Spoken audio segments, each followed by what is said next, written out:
It's official, Tropical Storm Ian has become Hurricane Ian, with winds sustained around 75 miles per hour and gusts up to 90. And forecast models are still suggesting that this thing is going to go nuclear as it rapidly intensifies into quite possibly a Category 4 or 5 major hurricane. Word has gotten out about this rapid intensification and the media is quite literally losing its mind. States of emergencies have already been issued, schools are discussing closures, and stores are selling out of water and other necessities. The hype is literally out of control. I'm going to try to look past the hype and deliver all the information that we have now in a way that should really help you understand exactly what's going on. In this video, I'm going to lay out the worst case scenario, the best case scenario, and the most likely scenario concerning Hurricane Ian. Afterwards, you should feel more prepared because you're going to know just about every possible outcome several days ahead of time. First up, let's talk about a worst case scenario.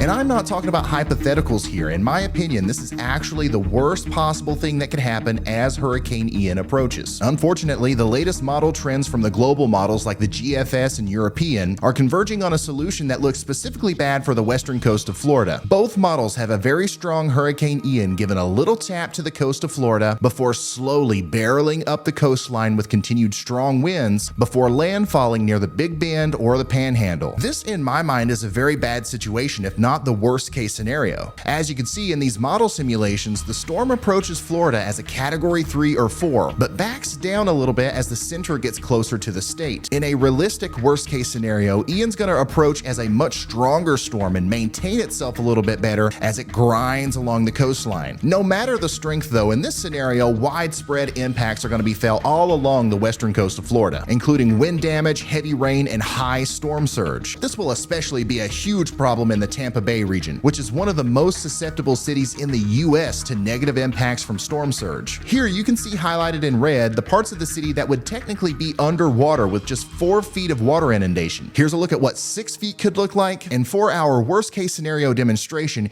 here's what 10 feet could look like. It is actually a realistic possibility that we could see this with just Category 3 conditions. On top of the significant coastal flooding, inland flooding would be pretty extreme too in this worst case scenario. Some areas could see over 15 inches of rain as this slow-moving storm inundates Florida with water from every single angle. Also, as a result of the slow-moving nature of this storm, miles of coastline in Florida would be open to directly receiving damaging winds. As the core of the storm brushes over the western coast, places like Sarasota, Clearwater, and all the way up towards Cedar Key would have to deal with several hours of hurricane force winds, possibly in excess of 100 miles per hour, which would lead to major problems. Overall, this scenario has less to do with the wind speeds around the center of the storm and more to do with the track and size of the storm. Just look at how the European model dances around at the perfect angle to quite literally send the Gulf of Mexico onto the shores of western Florida. This is going to be a very bad situation, whether it's a Category 1 or a Category 5. Okay, enough with the doom and gloom. Let's look at the bright side and take a look at the best case scenario.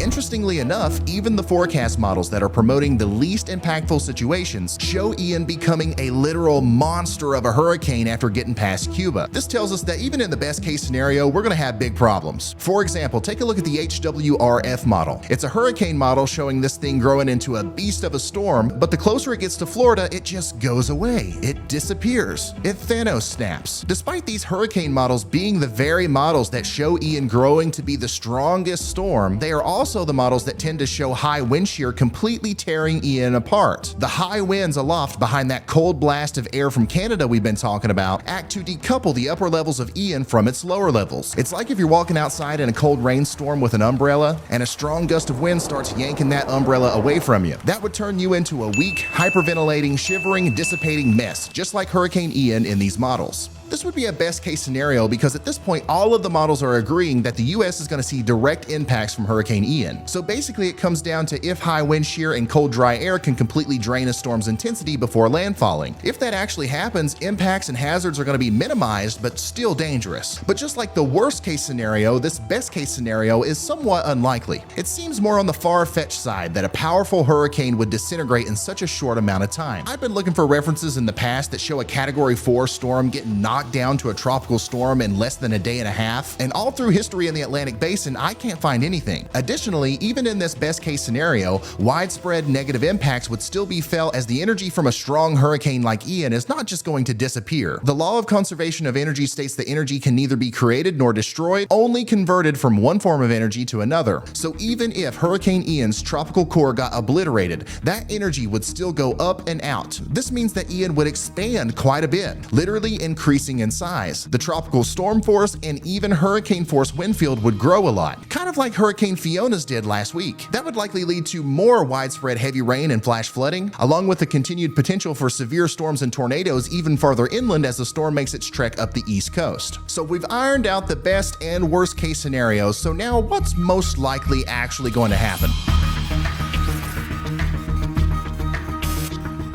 Well, our weather models usually do best with hurricanes when they're about 3 days away from the forecasted place or time, and we're still just beyond that 3-day range. So there's no way of knowing with 100% certainty exactly what's going to happen, but we're getting close. Unfortunately, having all the global models edging near the worst case scenarios makes the likely case more concerning. But there are still two distinct camps for possible outcomes: the eastward track impacting West Florida and the more west track impacting the Panhandle. We can use what we know about these two camps in the best and worst case scenarios to make an average likely forecast before our models start agreeing within the 3-day range. I think we're going to see a strong hurricane, category 3 or higher. I believe that the most likely area for landfalling or at least severe impacts to be felt is also going to be on the west coast of Florida. As Hurricane Ian moves north, it will interact with that cold blast of air from Canada, and this will more than likely expand Ian's wind field. I really don't think it's going to completely disintegrate like some models show, and I certainly don't think that it's going to go on unfazed. Rather, I think this expanded wind field will allow for more heavy rain, strong winds, and widespread storm surge to impact a larger area as it gets swept away by the front and moves up along the east coast of the US. Here's the brass tacks. This storm's going to make landfall somewhere between Tampa and Panama City. A farther east track towards Tampa favors a stronger and earlier landfall, but even a weak landfall is going to cause major impacts. Here's a look at the evolution of this forecast over time.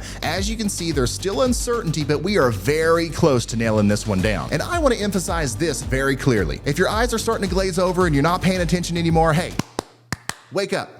Do not let your guard down, even if Ian quickly weakens before landfall. In the past, I think we've grown accustomed to storms getting stronger and stronger up until the moment they make landfall. But some of our most destructive hurricanes have been storms that were in a weakening phase at the point of landfall. Some examples of this are Hurricanes Katrina in 2005, Florence in 2018, Gustav in 2008, and Rita in 2005. And most importantly, despite the scenario, don't be scared, be prepared. In today's world, even in uncertain situations like this one, you are always 2 steps ahead of the storm as long as you have a plan and you pay attention to the forecast. Don't let media hype and misinformation on the internet scare you into thinking this is the end of the world, because it's not, I promise. We're all going to get through this one together. And before you go, real quick, I just want to share how you can help me continue to do these videos and provide live coverage with storm chasers on the ground and everything 100% for free by promoting my little website, shopryanhall.com. Hey, we got to pay the bills some way, and I actually prefer doing it this way with nobody else's help. It's just me and you. With every single purchase made on shopryanhall.com, not only are you helping us continue to produce content for free here on YouTube and helping us grow, but you're also providing real jobs for people here in Appalachia who really need them. And of course, a portion of every sale goes towards building up that stack of cash we use to help people negatively impacted by severe weather. And guess what? We just dropped some awesome new stuff on the website. We've been working really hard on it.